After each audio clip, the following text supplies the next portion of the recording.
खबरों के निष्पक्ष विश्लेषण के लिए सब्सक्राइब करें Jantantra TV and press the bell icon. Never miss any update. नमस्कार, आप देख रहे हैं जनतंत्र टीवी। आपके साथ मैं हूं अंशिका पाठक। बुलेटिन की शुरुआत करेंगे राजस्थान की खबर के साथ, जहां कोरोना पॉजिटिव मरीजों का आंकड़ा लगातार अब बढ़ता ही जा रहा है। सुबह 25 नए मामले सामने आए हैं। जयपुर के अगर हम बात करें तो वहां पर 10 मामले सामने आए हैं। प्रदेश में कोरोना पॉजिटिव मरीजों की संख्या बढ़कर 1101 हो गई है। जयपुर में 10 नए मामले आने के साथ ही अब जयपुर में कुल 478 कोरोना पॉजिटिव हो गए हैं। कोरोना पॉजिटिव मरीजों में टोंक से 11, जोधपुर से 10, झुंझुनू से 2, बीकानेर और अजमेर से एक मरीज सामने आए हैं। इसी के साथ प्रदेश में पॉजिटिव मरीजों का आंकड़ा अब 1101 हो गया है। आपको बता दें कि पिछले दिनों जोधपुर में कोरोना पॉजिटिव मरीजों की संख्या कम हो गई थी। राजस्थान में अब तक 14 कोरोना पॉजिटिव लोगों की मौत हो चुकी है। सवाई मानसिंह अस्पताल में देर रात एक और मरीज की मौत हो गई। तो लगातार राजस्थान की भी अगर हम बात करें तो यहां पर कोरोना के जितने भी मरीज हैं उनके आंकड़ों में लगातार बढ़ोतरी हो रही है।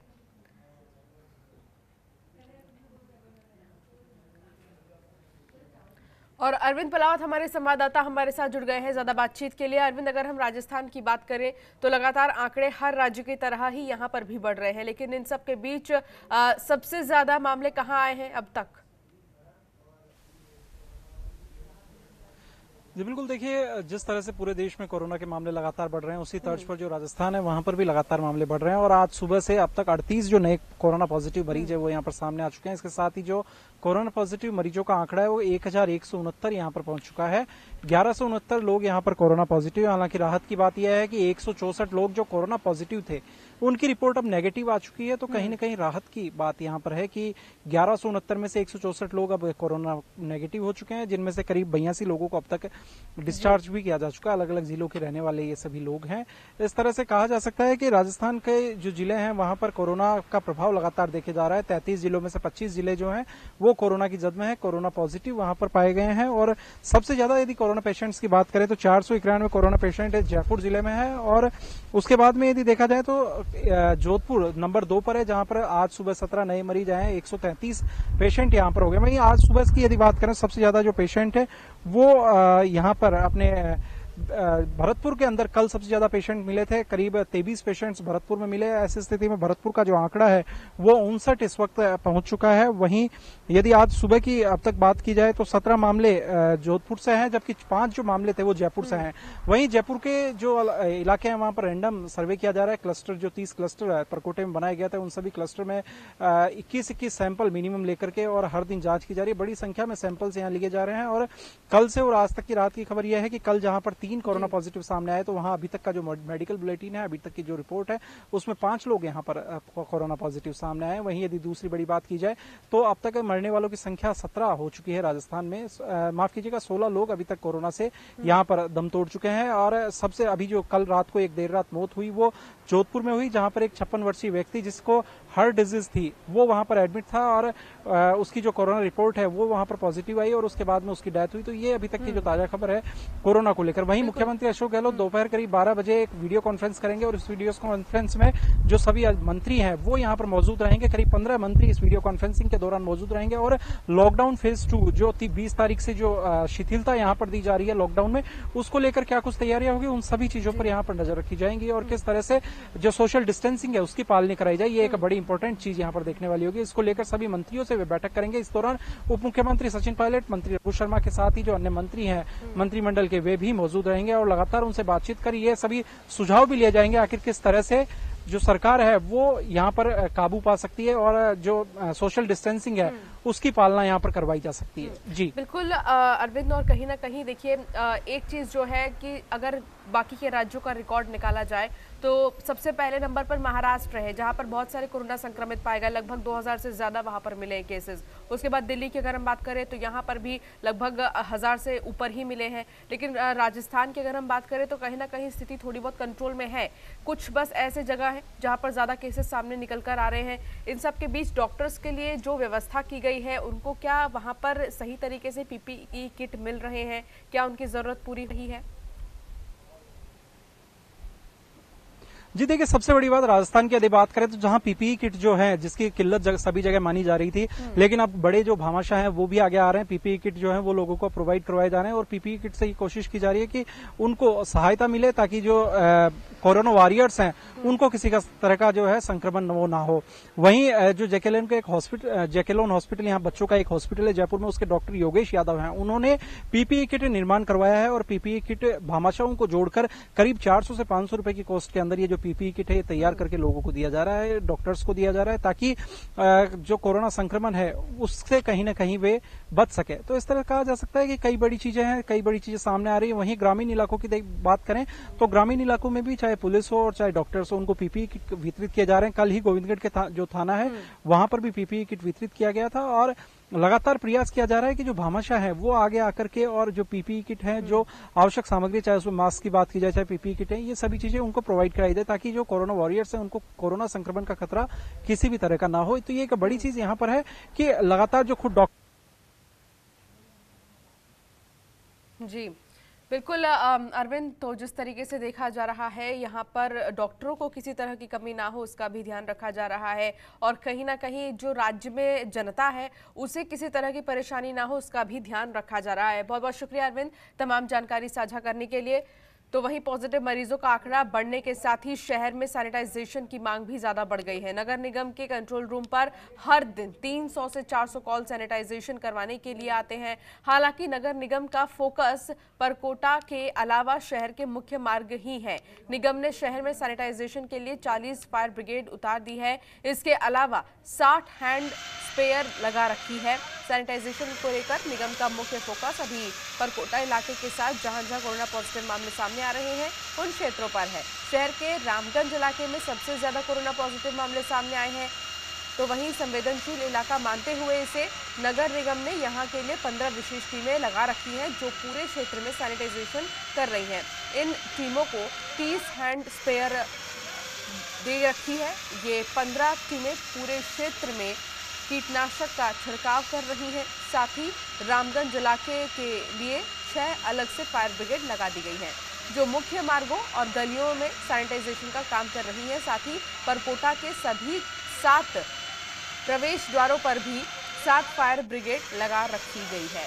तो ये तस्वीर आप देखिए, यहाँ पर आप देखकर समझ सकते हैं किस तरीके से तैयारियां जो है वो चुस्त और दुरुस्त हैं और इसी के चलते लगातार फायर ब्रिगेड गाड़ी की मदद से यहाँ पर इलाके को सैनिटाइज किया जा रहा है। और ऐसे समय में ये बहुत ज़रूरी हो जाता है कि एक दिन में 4 से 5 बार उस इलाके को सैनिटाइज किया जाए, क्योंकि लगातार कोशिश यही है सरकार की तरफ से कि इस महामारी को ख़त्म किया जाए और पूरा देश इस महामारी से जूझ रहा है। तो कोरोना के मामले लगातार बढ़ रहे हैं। मुख्यमंत्री अशोक गहलोत ने निर्देश दिए हैं कि कोरोना महामारी से बचाव के लिए जयपुर में युद्ध स्तर पर काम किया जाए। ये ऐसी महामारी है जिसका आकलन करना बहुत मुश्किल है। ऐसे में हर परिस्थिति को ध्यान में रखते हुए ऐसी व्यवस्थाएं करें कि इस चुनौती से हम सफलतापूर्वक निपट सकें।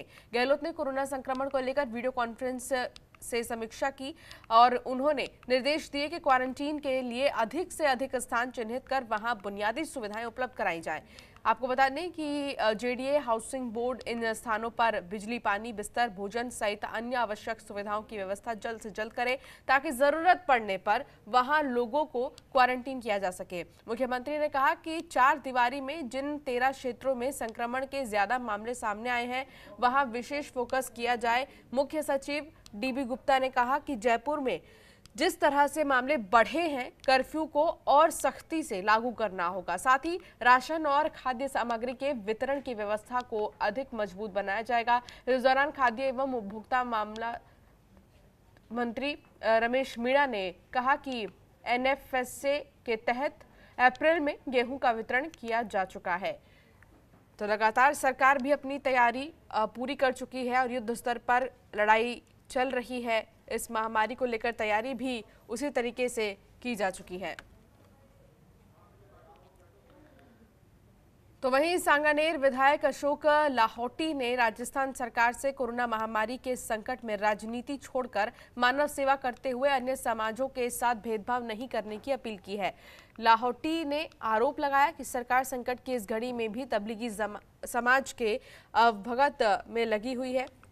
अन्य समाज के लोग जिन्हें मणिपाल यूनिवर्सिटी क्वारंटीन सेंटर में रखा गया है, उन्हें समय पर चाय, नाश्ता और भोजन नहीं मिल पा रहा है। यही नहीं, उन्हें बासी खाना परोसा जा रहा है। लाहौटी ने कहा कि लोगों ने उनको फोन करके बताया है और वीडियो भी भेजे हैं। राजस्थान की कांग्रेस सरकार, गहलोत जी की सरकार किस प्रकार से तबलीगी जमात के लोगों की खातिरदारी में लगी हुई है, मेहमान नवाजी में लगी हुई है, 720 रुपये प्रति व्यक्ति खर्च कर रही है। आज दूसरा क्वारंटाइन सेंटर यहाँ पर जो मणिपाल यूनिवर्सिटी में बना हुआ है, वहाँ पर अन्य समाजों के लोगों को रखा गया है। उन्होंने अपने वीडियो भेजे हैं, उन्होंने खाने के फोटो भेजे हैं। मैं फिर आपके सामने रख रहा हूँ किस प्रकार से उनके साथ बर्ताव किया जा रहा है। कोई प्रायोरिटी नहीं है, 3-3 बजे तक उनको भोजन नहीं दिया जा रहा, सुबह से केवल 1 कप चाय दी गई है। मैं ये कहता हूं कि सरकार का मिजाज देखकर ही अधिकारी काम करते हैं। सरकार के मिजाज में तुष्टिकरण बैठा हुआ है, इसलिए उनके साथ इस तरह का बर्ताव किया जा रहा है। और चलिए रुकेंगे एक छोटे से ब्रेक के लिए। ब्रेक के बाद फौरन हाजिर होंगे। और चलिए ब्रेक के बाद एक बार फिर खबरों में आगे बढ़ते हैं। राजस्थान के टोंक में पुलिस पर हमला का मामला सामने आया है। दरअसल लॉकडाउन के दौरान कर्फ्यू का पालन कराने के लिए पुलिस को अलर्ट किया गया था। एएसपी विपिन शर्मा ने बताया कि कर्फ्यू का पालन कराने के लिए कहने पर कुछ लोग पुलिस कर्मियों पर हमलावर हो गए। इसके बाद सिपाहियों को पीट दिया गया। सूचना पर पहुंची पुलिस ने सिपाहियों को जिला अस्पताल में भर्ती करा दिया है। इन सब के बीच आपको हम बता दें कि लगातार इससे पहले भी मुरादाबाद में भी ऐसी घटनाएं सामने आ चुकी हैं। इंदौर से भी ऐसी घटनाएं सामने आई थी। लगातार जिस तरीके से इन कर्मवीरों पर हमला किया जा रहा है बेहद ही निंदनीय है। लेकिन इन सब के बीच फिलहाल लगातार इलाज जारी है। आज थाना कोतवाली का स्टाफ हमारे कांस्टेबल सुबह गश्त करने के लिए गए थे। कर्फ्यू पे सख्ताई रखने के लिए लोगों का आवागमन था, जिसके ऊपर ये 5 बत्ती के बाद कसाईयों के मोहल्ले में गए तो पुलिस पार्टी के ऊपर हमला। कांस्टेबल राजेंद्र कांस्टेबल और बागचंद, उन तीनों के हैं, हॉस्पिटलाइज है तीनों, और डॉक्टर के उसके अंदर उनका इलाज चल रहा है। काफ़ी लोगों को हम पूछताछ के लिए लेकर आए हैं। अब रिपोर्ट के आधार पर एक बार उनका चिकित्सा परीक्षण हो रहा है, उसके बाद के अंदर करने के बाद में मुकदमा दर्ज करेंगे, जो भी कानूनी कार्रवाई करेंगे। अरविंद पलावत हमारे संवाददाता हमारे साथ जुड़ गए हैं ज्यादा बातचीत के लिए। अरविंद, एक तरफ जहां पूरा देश इस महामारी से लड़ रहा है, कोशिश कर रहा है कि जल्द से जल्द इससे निपटा जाए और जीत लिया जाए, दूसरी तरफ इस मुश्किल घड़ी में हमारे लिए डॉक्टर्स खड़े हैं, पुलिस खड़े हैं, कई ऐसे कर्मी हैं, सुरक्षा कर्मी जो हमारे लिए खड़े हैं, सफाई कर्मी खड़े हैं। लेकिन अगर इन पर हमला होता है इस तरीके से तो वो बेहद ही निंदनीय हो जाता है और कहीं ना कहीं इनका मनोबल कम होता है। ऐसे में टोंक की क्या कुछ पूरी खबर है, पूरा मामला क्या है, सबसे पहले वो हमें बताएं।